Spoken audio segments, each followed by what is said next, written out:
Yeah, I'm still holding Monster Hunter stuff while I talk about Powerpuff Girls. What of it? Monster Hunter Monday multicast stream every Monday, and other subsequent Monster Hunter streams on other days of the week.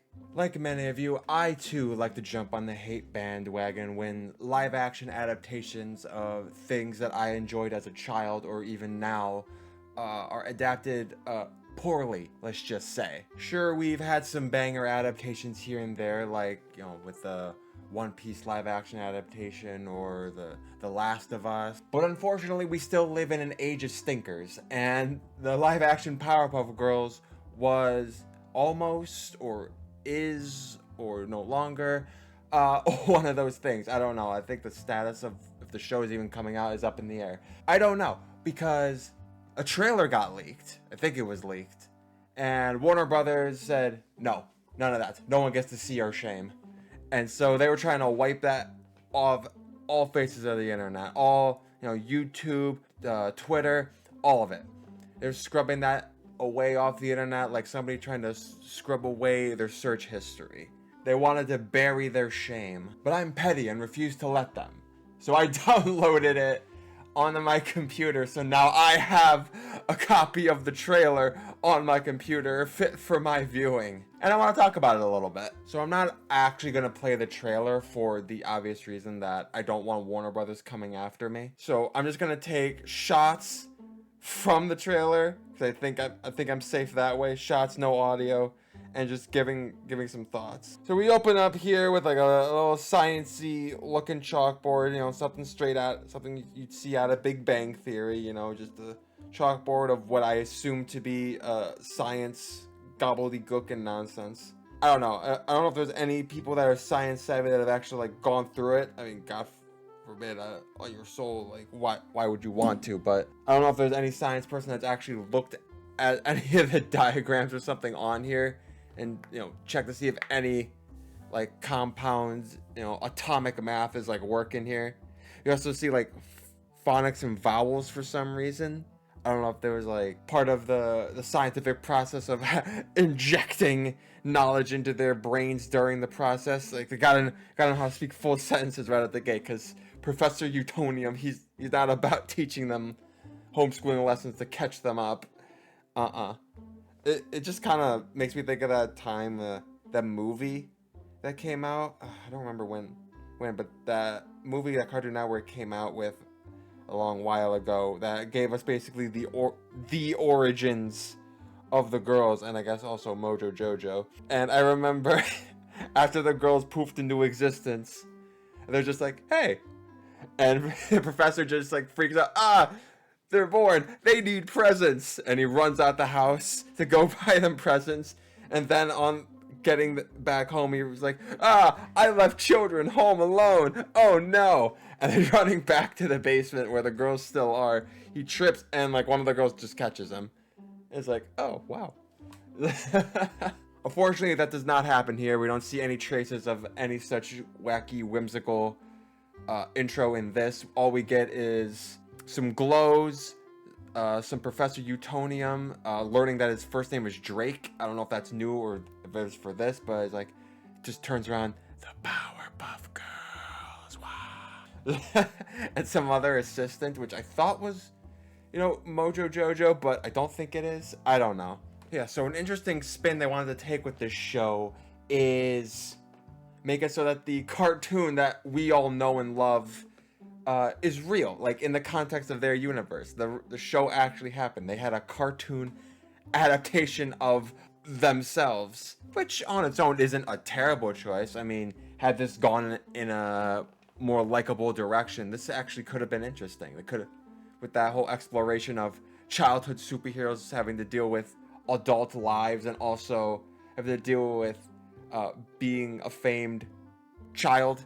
I don't know, it's kind of like that whole celebrity, that child celebrity business. I don't know anything about it, but I hear it's not easy being a child celebrity, you know? Yeah, so here, one of the biggest wows, I just gotta say, is not only did they make Mojo Jojo, the arch nemesis to the Powerpuff Girls, who is a super genius monkey.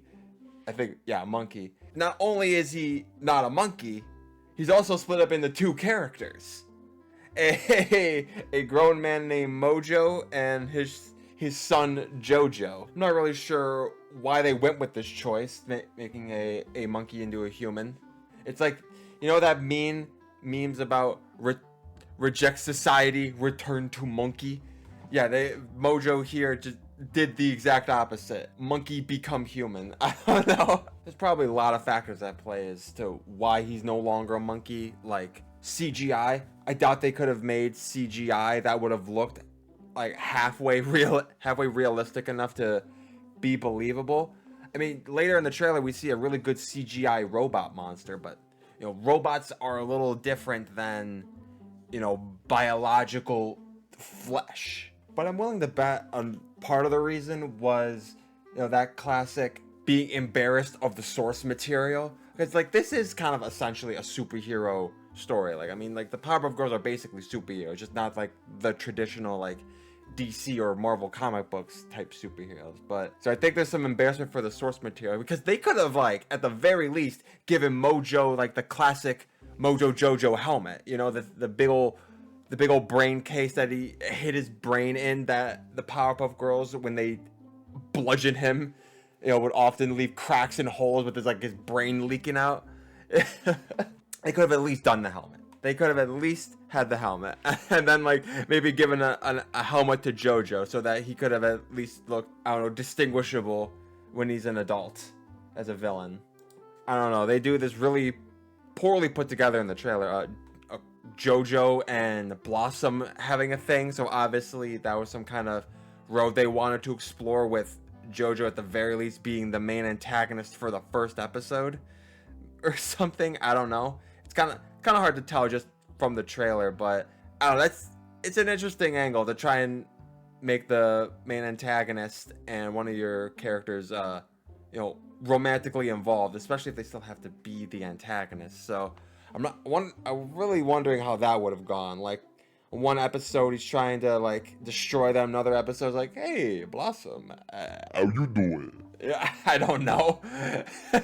So here we got Mojo Jojo doing a little rally of anti-Powerpuff Girl rally of some kind, and there are not a lot of people here. I don't know if that was like intentional to be like, yeah, well, you know, the Powerpuff Girls are actually pretty likable, or if like this was just they wanted to give off the impression like that there was a strong following of people who didn't like him that Mojo was able to rally.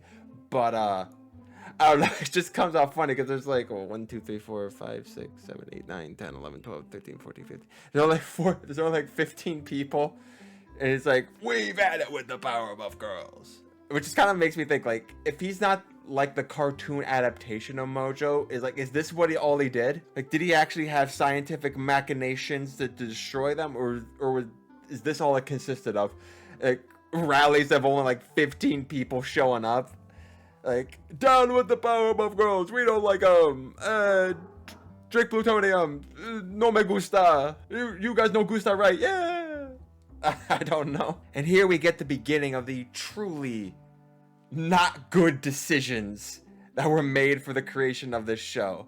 It's CW, so we shouldn't have been surprised, but it's still interesting how they poo-poo on the IP. We got Buttercup, who is supposedly rebellious, according to Tom Kenny, and all she's doing here is saying, nah, I'm not wearing that dress. It's gender normative and ass ugly. It's like, and then we got what was it? Bubbles, always throwing up because apparently she grew up to be the sweet one, the one characterized by loving stuffed animals and such. A heavy drinker now. Blossom is just stressed. I personally don't understand, you know, some of the decisions, obviously, like these. You know, Buttercup can still be rebellious and wear the Powerpuff Girl outfit. I know obviously they didn't want to do that, clearly, but that could have been the case, like, you know, tomboy in a dress kind of deal. I feel like if anything, if Bubbles had a problem with anything, it'd be like with sweets.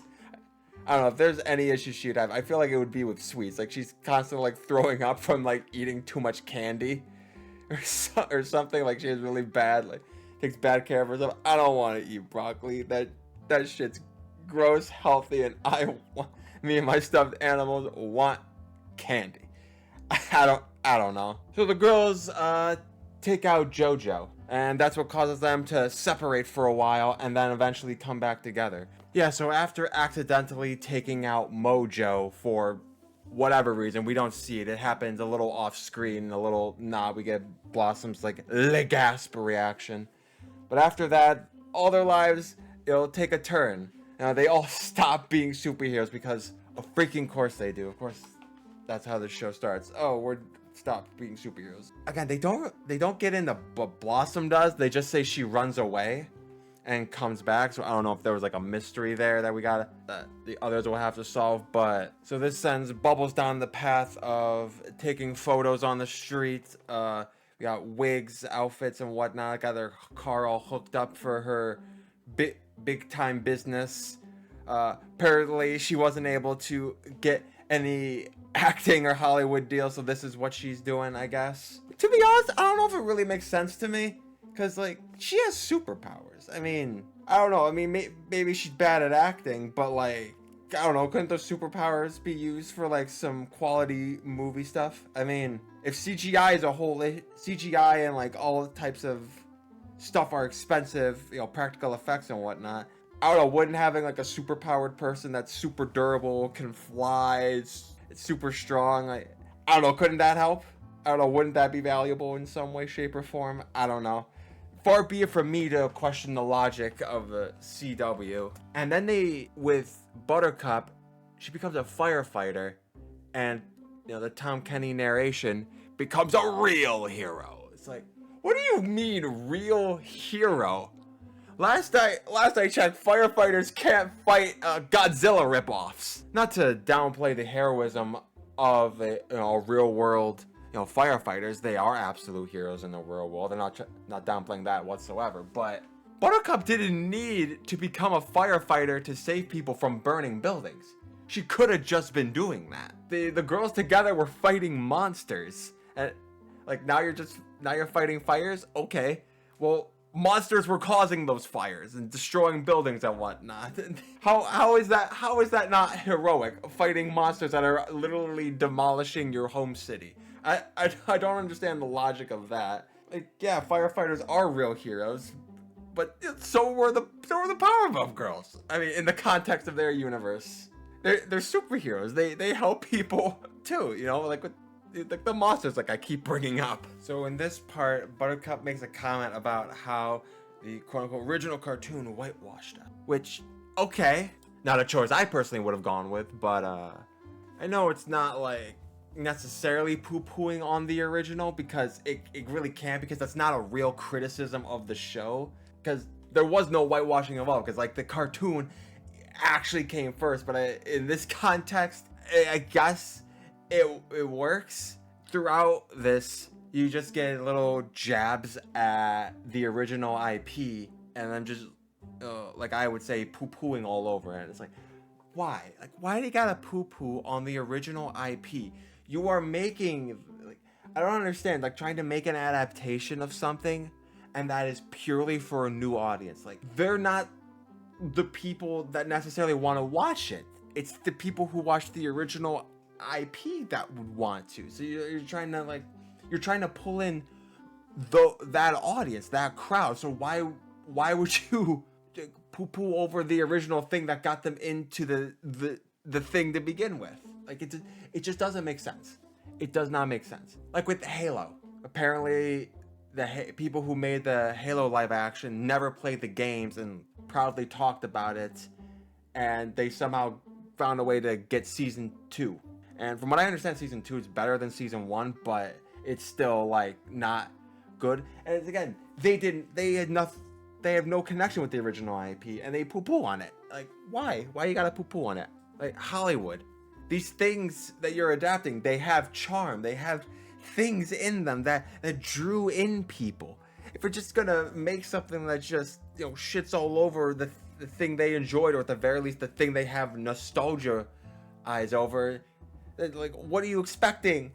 Like, you're expecting them to love it? It's like, yes, I love how you crap on the thing I used to enjoy as a child. Yes, crap on it more, please. Ah. It's like, what do you expect? Warner Brothers or whoever was trying to bury this trailer because clearly they were ashamed of what they have created, but they didn't realize it soon enough, obviously, because this is what we got. Maybe the next Powerpuff Girls thing that gets created won't get poo-pooed on, but... Oh yeah, I can't believe I didn't bring up the Scooby-Doo.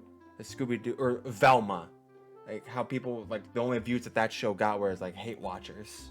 Another thing here that is an interesting decision is that JoJo, what I can only assume is the main antagonist, has a child assistant, which looks an awful lot like, Mojo and JoJo's relationship, I guess, but I don't know if this child is JoJo's daughter. Why? I'm wondering, like, why they couldn't have just had it, forgetting the love interest nonsense, because it's always nonsense. Why not just have Mojo, and that instead of ending his life, you just do something that makes him retire for a while, and then you just have him come back with a child assistant, his son JoJo, and have them do the child villain assisting. Like, couldn't they, like, they could have, like, done a thing where they hooked up like a puppet covered in, like, blankets, like, on a wheelchair that's kind of looks like a JoJo with a helmet, and then just, like, in scenes where, like, the camera's pointed at him,